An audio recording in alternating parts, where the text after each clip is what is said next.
नमस्कार. सानवी हेल्दी रेसिपीमध्ये आपणा सर्वांचं खूप खूप स्वागत आहे. उपवास म्हटलं की लगेच साबुदाणा खिचडी, वडा किंवा बटाट्याच्या रेसिपीज आठवतात.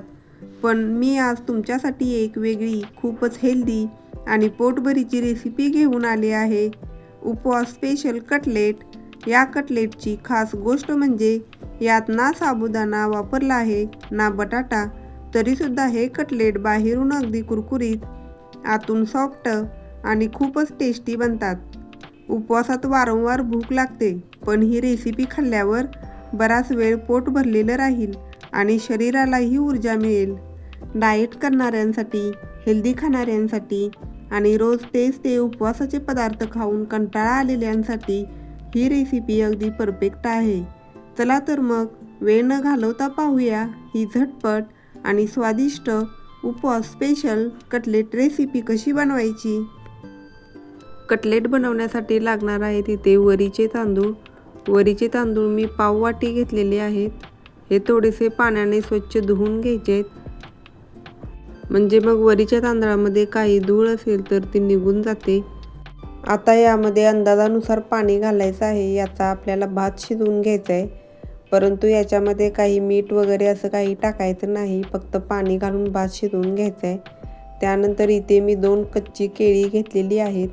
या केळाचं पुढचं मागचं देठ काढायचं आहे आणि मधून याचे 2 भाग करायचे आहेत. केळी देखील उकळून घ्यावी लागणार आहेत, परंतु केळी उकडत असताना याच्यामध्ये अजिबात पाणी घालायचं नाही. कुकरमधील पाण्याची जी वाफ तयार होते त्या वाफेच्या पाण्यामध्येच केळी शिजवून घ्यायची आहेत. आता केळी एका कुकरच्या डब्यामध्ये घालायची आहेत, परंतु याच्यामध्ये अजिबात पाणी घालायचं नाही. आणि दुसऱ्या कुकरच्या डब्यामध्ये वरीचे तांदूळ घातलेले आहेत. हे दोन्ही डबे आता कुकरला लावायचे आहेत. वरीच्या तांदळाचा डबा आहे तो खाली ठेवायचा आहे आणि त्याच्यावरती केळी ठेवलेला डबा ठेवायचा आहे आणि त्याला वरून अजिबात झाकण लावायचं नाही, म्हणजे मग वाफेवरती केळी छान शिजतील. वरीचे तांदूळ आणि केळी शिजायला खूप जास्त वेळ लागत नाही, त्यामुळे याच्या फक्त 3 शिट्ट्या काढायच्या आहेत आणि लगेचच गॅस बंद करायचा आहे आणि कुकर थंड झाल्यानंतर मगच उघडायचा आहे. कुकर थंड होत आहे तोपर्यंत कटलेटसाठी लागणारं वाटण बनवूया. इथे मी 2 चमचे जिरे घेतलेले आहेत. इथे मी 2 हिरव्या मिरच्या बारीक चिरून घेतलेल्या आहेत. तसेच हिरवी कोथिंबीर घेतलेली आहे. तुम्हाला जर उपवासाला कोथिंबीर चालत असेल तरच तुम्ही वापरू शकता. आणि 1 इंच आलं बारीक चिरून घेतलेलं आहे. आता हे सर्व मिक्सरला दरदरीत असं वाटून घ्यायचं आहे.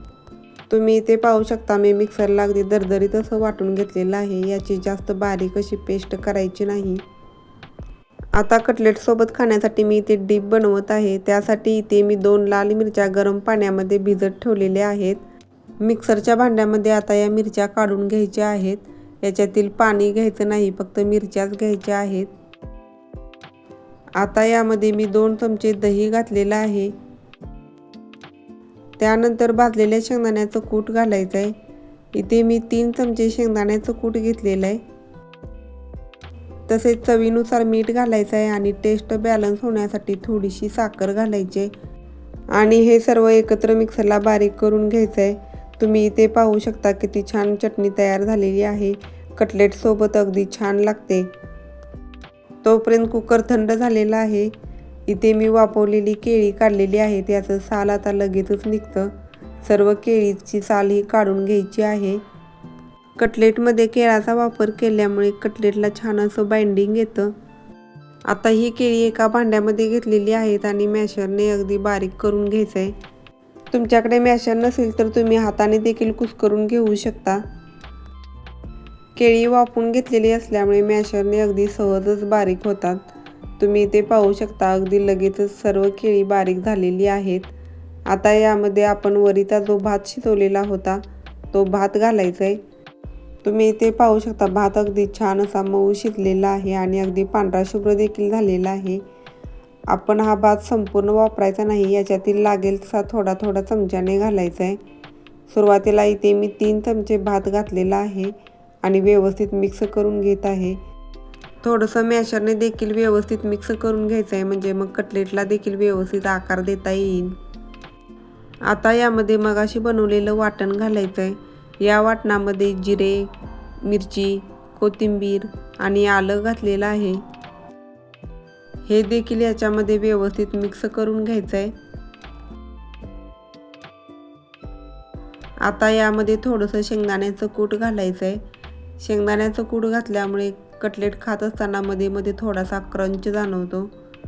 इथे मी 3 चमचे शेंगदाण्याचं कूट घातलेलं आहे।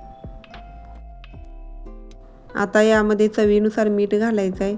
इथे मी सैंधव मिठाचा वापर केलेला आहे।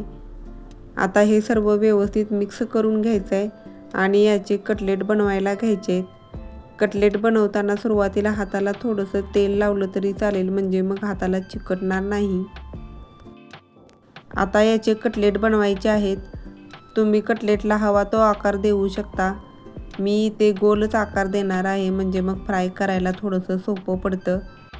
कटलेट बनवत असताना सुरुवातीला एक छोटासा लिंबा एवढा गोळा घ्यायचा आहे आणि तो गोल करून नंतर अलगद हाताने तळ हातावरती प्रेस करायचा आहे आणि चपटा करायचा आहे, म्हणजे मग आतूनही व्यवस्थित भाजला जाईल। तुम्ही इथे पाहू शकता अगदी छान असं कटलेट तयार झालेलं आहे। हे एका दुसऱ्या ताटामध्ये ठेवूया आणि बाकीचे देखील कटलेट अशाच पद्धतीने बनवून घेऊया।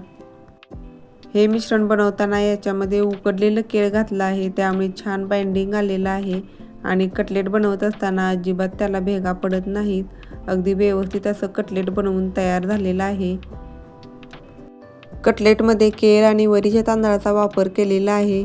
हे दोन्हीही पचायला अगदी हलके आहेत आणि खाल्ल्यानंतर लगेचच पोट भरल्यासारखं फील होतं। त्यामुळे उपवासाच्या दिवशी अगदी पोटभरीचा नाश्ता तयार होतो आणि सारखी सारखी भूक देखील लागत नाही। अशा पद्धतीने मी सर्व कटलेट बनवलेले आहेत। आता हे कटलेट फ्राय करून घेऊया। त्यासाठी इथे मी गॅसवरती पॅन ठेवलेला आहे।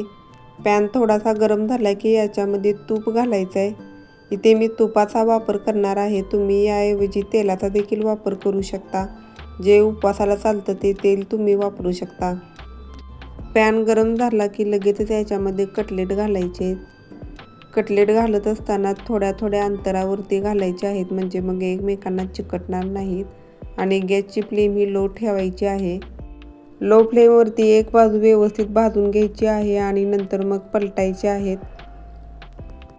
कटलेट लो टू मीडियम फ्लेमवरतीच व्यवस्थित भाजून घ्यायचे आहेत, म्हणजे मग वरून ते छान कुरकुरीत होतात आणि आतून सॉफ्ट होतात। आता दुसरी बाजू देखील लो फ्लेमवरतीच व्यवस्थित भाजून घ्यायची आहे। दुसरी बाजू देखील व्यवस्थित फ्राय झाल्यानंतर पुन्हा कटलेट पलटायचे आहेत आणि आता गॅसची फ्लेम ही मोठी करायची आहे आणि दोन्ही बाजू व्यवस्थित फ्राय करून घ्यायचे आहेत। असं केल्यामुळं वरचं आवरण अगदी कुरकुरीत असं तयार होतं, परंतु कटलेट हे आतून अगदी सॉफ्ट असेच राहतात। आता दोन्ही बाजूनी कटलेट छान फ्राय करून झालेले आहेत। तुम्ही इथे पाहू शकता कलर देखील खूप छान आलेला आहे आणि तुपावरती भाजल्यामुळे छान खमंग देखील झालेले आहेत। आता हे कटलेट एका ताटामध्ये काढून घ्यायचे आहेत। इथे मी टिश्यू पेपरवरती कटलेट काढणार आहे, म्हणजे थोडंसं एक्स्ट्राचं तूप जे आहे ते देखील निघून जातं। अशाच पद्धतीने बाकीचे सर्व कटलेट मी फ्राय करून घेतलेले आहेत। आता सर्व करायला घेऊया। तुम्ही देखील उपवासाला असे कटलेट बनवून पहा, तुम्हाला खूप आवडतील। अगदी हेल्दी असे कटलेट तयार होतात आणि पोटही भरल्यासारखं राहतं। तुम्ही इथे पाहू शकता अगदी छान असे कटलेट तयार झालेले आहेत। याचं वरचं आवरण अगदी कुरकुरीत आणि आतून अगदी सॉफ्ट तयार झालेले आहेत। मला खात्री आहे उपवास स्पेशल कटलेट तुम्हाला नक्कीच आवडले असतील, तर लाईक करा, शेअर करा, कमेंट करा, सबस्क्राईब करा आणि बाजूच्या बेल आयकॉनवरती क्लिक करा, म्हणजे नवीन व्हिडिओ अपलोड केल्यानंतर त्याचं नोटिफिकेशन तुम्हाला लगेच मिळेल। पुन्हा भेटूया अशाच नवनवीन रेसिपीज घेऊन। तोपर्यंत धन्यवाद।